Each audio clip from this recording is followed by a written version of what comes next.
Hello my respected viewer and subscriber. जय श्री कृष्णा, जय श्री राधे। कैसे हैं आप सब? आई होप आप सब अच्छे और कुशल मंगल होंगे। आज हम प्रैक्टिस सेट करने वाले हैं, पेपर 1 का प्रैक्टिस सेट करने वाले हैं। वो प्रैक्टिस सेट है सब्जेक्ट सीडीपी से रिलेटेड। इसमें हम टॉप 30 क्वेश्चंस करेंगे। तो चलिए हम वीडियो को स्टार्ट करते हैं। प्रश्न नंबर 1 है हमारा, क्या है? शिक्षा के संदर्भ में सामाजिकरण से तात्पर्य है। ऑप्शन है हमारे सामाजिक वातावरण में अनुकूलन और समायोजन।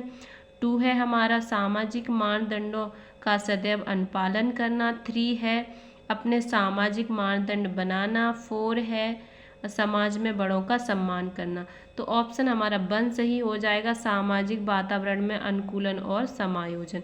अगला प्रश्न है हमारा 2 नंबर, निम्न में से एक प्राथमिक स्तर के शिक्षक के लिए सबसे महत्वपूर्ण गुण कौन सा है? वो गुण कौन सा है? ऑप्शन 1 है हमारा शिक्षण विधियों में सक्षमता और विषय का ज्ञान, उच्च मानक भाषा में पढ़ाने की क्षमता, पढ़ाने की उत्सुकता, धैर्य और लगन। तो राइट आंसर हमारा 4 सही हो जाएगा, धैर्य और लगन। अगला प्रश्न हमारा 3 नंबर, ये है नर्सरी कक्षा में शुरुआत करने के लिए कौन सी विषय वस्तु थीम सबसे अच्छी है?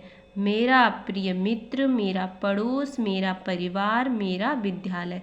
तो इसमें राइट आंसर हमारा 3 सही हो जाएगा, मेरा परिवार। अगला प्रश्न है हमारा, जिला प्राथमिक शिक्षा कार्यक्रम किस वर्ष लागू किया गया था? 1990 में, 1993 में, 1998 में, 2000 में। कब किया गया था ये? 1993 में। तो राइट आंसर हमारा 2 ऑप्शन सही हो जाएगा। अगला प्रश्न है हमारा 5 नंबर, शिक्षा का उद्देश्य है अच्छा नागरिक बनना, ऐसे व्यक्तियों का निर्माण जो समाज के लिए उपयोगी हों, व्यावहारिकता का निर्माण करना, उपरोक्त सभी। तो राइट आंसर हमारा 4 सही हो जाएगा, उपरोक्त सभी। अगला प्रश्न है हमारा 6 नंबर, फ्रोवेल ने निम्न में से किस खेल पर प्रमुख बल दिया? गेंद का खेल, ब्लॉक का खेल, आकृतियों का खेल, ये सभी। तो उन्होंने किस खेल पर बल दिया? गेंद का खेल। तो ऑप्शन हमारा 1 सही हो जाएगा। अगला प्रश्न है हमारा 7 नंबर, क्या है? प्रयोगात्मक विधि को सर्वप्रथम प्रस्तावित किया किसने किया? जुड ने, राइस एवं कार्नमैन ने, विलहेल्म वुंट ने, कॉलिंग्स व ड्रेवर ने। तो किसने किया? विलहेल्म वुंट ने। तो राइट आंसर हमारा ऑप्शन 3 सही हो जाएगा। अगला प्रश्न है हमारा 8 नंबर, बालक का चिंतन किसके द्वारा प्रदर्शित नहीं होता है? आत्मकेंद्रितता, सजीवतावाद, यथार्थवाद, व्यक्तिकवाद। तो राइट आंसर हमारा 4 सही हो जाएगा। अगला प्रश्न है हमारा पियाजे के सिद्धांत के अनुसार निम्नलिखित में से कौन सा व्यक्ति के संज्ञानात्मक विकास को प्रभावित नहीं करेगा? भाषा, सामाजिक अनुभव, परिपक्वन, क्रियाकलाप। तो राइट आंसर हमारा इसमें 2 सही हो जाएगा, सामाजिक अनुभव। अगला प्रश्न है हमारा 10 नंबर, इनमें से कौन सा त्रितंत्रीय सिद्धांत में व्यवहारिक बुद्धि का अभिप्राय नहीं है? ऑप्शन 1 है हमारा पर्यावरण का पुनर्निर्माण करना, केवल अपने विषय में व्यवहारिक रूप से विचार करना। इस प्रकार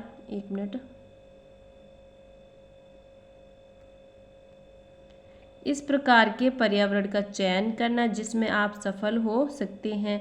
4 है हमारा पर्यावरण के साथ अनुकूलन करना।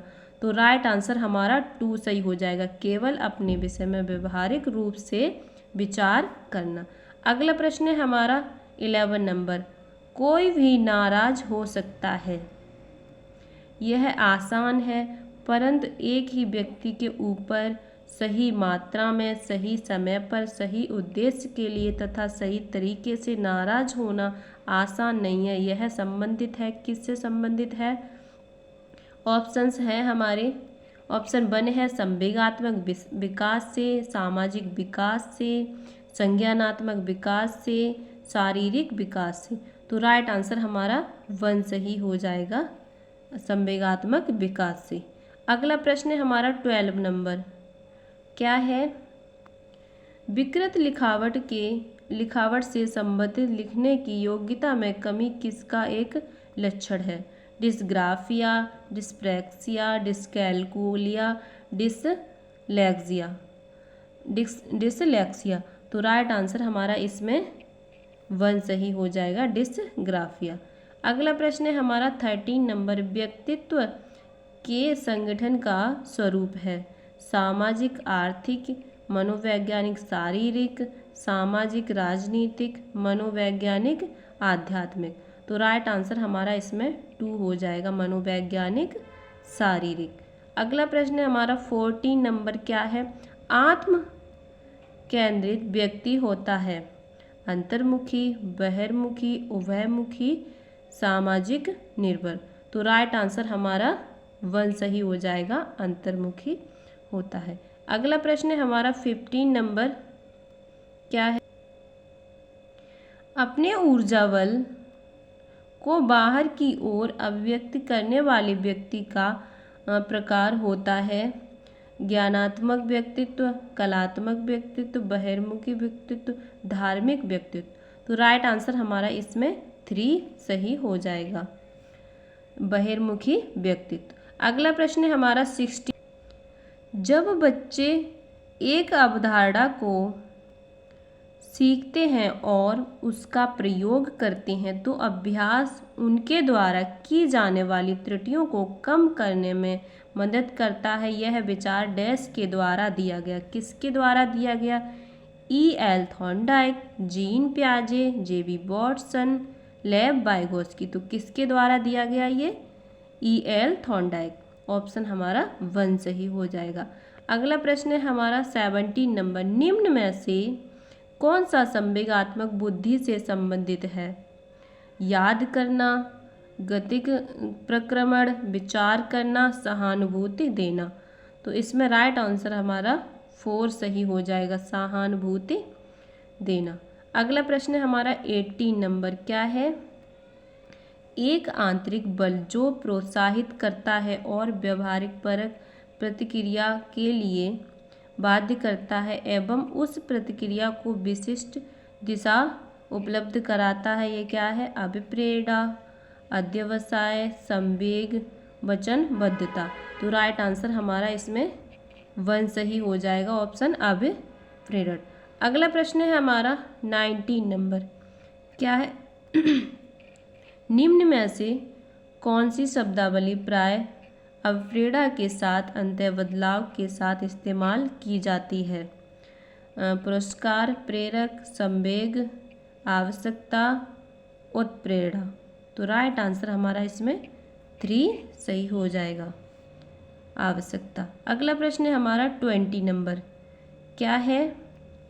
जब शिक्षार्थियों को समूह में किसी समस्या पर चर्चा का अवसर दिया जाता है तब उनके सीखने का वक्र कैसा होता है? बेहतर होता है, स्थिर रहता है, अवनत होता है, समान रहता है। तो राइट आंसर हमारा इसमें 1 सही हो जाएगा, ऑप्शन बेहतर होता है। अगला प्रश्न है हमारा 21 नंबर, विकास की गति एक व्यक्ति से दूसरे व्यक्ति में भिन्न होती है किंतु यह डैश नमूने का अनुगमन करती है? एड़ी से चोटी, अव्यवस्थित, अप्रत्याशित, क्रमबद्ध और व्यवस्थित। तो राइट आंसर हमारा इसमें 4 सही हो जाएगा, क्रमबद्ध और व्यवस्थित। अगला प्रश्न है हमारा 22 नंबर, 22 नंबर क्या है? विकास के लिए निम्नलिखित में से कौन सा एक उचित है? विकास जन्म के साथ प्रारंभ होता है और समाप्त होता है। ऑप्शन 2 है हमारा सामाजिक संस्कृति संदर्भ विकास में एक महत्वपूर्ण भूमिका का निर्वाह करता है। विकास एकल आयामी है, विकास पृथक होता है। तो इसमें जो हमारा राइट ऑप्शन है वो कौन सा? 2 सही हो जाएगा, सामाजिक सांस्कृतिक संदर्भ में विकास एक महत्वपूर्ण भूमिका का निर्वाह करता है। अगला प्रश्न है हमारा 23 नंबर, व्यक्तियों में एक दूसरे से भिन्नता क्यों होती है? वातावरण के प्रभाव के कारण, जन्मजात विशेषताओं के कारण, वंशानुक्रम और वातावरण के बीच अन्योन्य क्रिया के कारण, प्रत्येक व्यक्ति को उसके माता पिता से जीनों का भिन्न समुच्चय प्राप्त होने के कारण। तो इसमें हमारा राइट आंसर 3 सही हो जाएगा। वंशानुक्रम और वातावरण के बीच अन्योन्य क्रिया के कारण। अगला प्रश्न हमारा 24 नंबर क्या है? अभिप्रेरणा वर्णित होती है ज्ञानात्मक जागृत द्वारा, भावात्मक जागृत द्वारा, ए और दोनों, उपरोक्त में से कोई नहीं। तो राइट आंसर हमारा 2 सही हो जाएगा, भावात्मक जागृत द्वारा। अगला प्रश्न हमारा 25 नंबर क्या है? चिंतन मानसिक क्रिया का डैश पहलू है, ज्ञानात्मक, भावात्मक, क्रियात्मक, इनमें से कोई नहीं। तो राइट आंसर हमारा A1 सही हो जाएगा, ज्ञानात्मक। अगला प्रश्न हमारा 26 नंबर, व्यवहारवादी डैश ने कहा मुझे नवजात शिशु दे दो, मैं उसे डॉक्टर, वकील, चोर या जो चाहूँ बना सकता हूँ। ये किसने कहा? फ्रीमैन ने, न्यूमैन ने, वाटसन ने, होली जिंगर ने। तो किसने कहा? ये वाटसन ने कहा। ऑप्शन हमारा 3 सही हो जाएगा। अगला प्रश्न है हमारा 27 नंबर क्या है? ध्यान आकर्षित होने में डैश की प्रमुख भूमिका होती है, उद्दीपन की तीव्रता, उद्दीपन की उपयोगिता, उद्दीपन की विश्वसनीयता, उद्दीपन की सक्रियता। तो राइट आंसर हमारा इसमें 1 सही हो जाएगा, उद्दीपन की तीव्रता। अगला प्रश्न है हमारा 28 नंबर क्या है? व्यवहारिक क्षमताओं में वह सापेक्ष स्थल परिवर्तन जो कि प्रबलित अभ्यास का परिणाम होता है उसे क्या कहते हैं? अधिगम, अभिप्रेरणा, अभिवृत्ति, अभिक्षमता। तो उसे हम क्या कहते हैं? अधिगम कहते हैं। अगला प्रश्न है हमारा 29 नंबर क्या है? संज्ञान किस बुद्धि के सिद्धांत का हिस्सा है? प्रतिदर्श सिद्धांत का, समूह कारक सिद्धांत का, गिलफोर्ड का, फ्लूइड तथा क्रिस्टलाइज्ड सिद्धांत का। तो किसका हिस्सा है? तो राइट आंसर हमारा इसमें ये 4 सही हो जाएगा, फ्लूइड तथा क्रिस्टलाइज्ड सिद्धांत का। अगला आज का हमारा लास्ट प्रश्न है 30 नंबर क्या है? 8 वर्ष के सुधीर की मानसिक आयु 10 वर्ष है, उसकी बुद्धि लब्धि कितनी होगी? 80, 100, 110, 125। तो उसकी जो बुद्धि लब्धि है वो कितनी होगी? 125। So thank you for watching my video. इसी तरह के क्वेश्चंस के लिए हमारे चैनल को सब्सक्राइब करें, लाइक करें वीडियो को और प्यारे प्यारे कमेंट करें।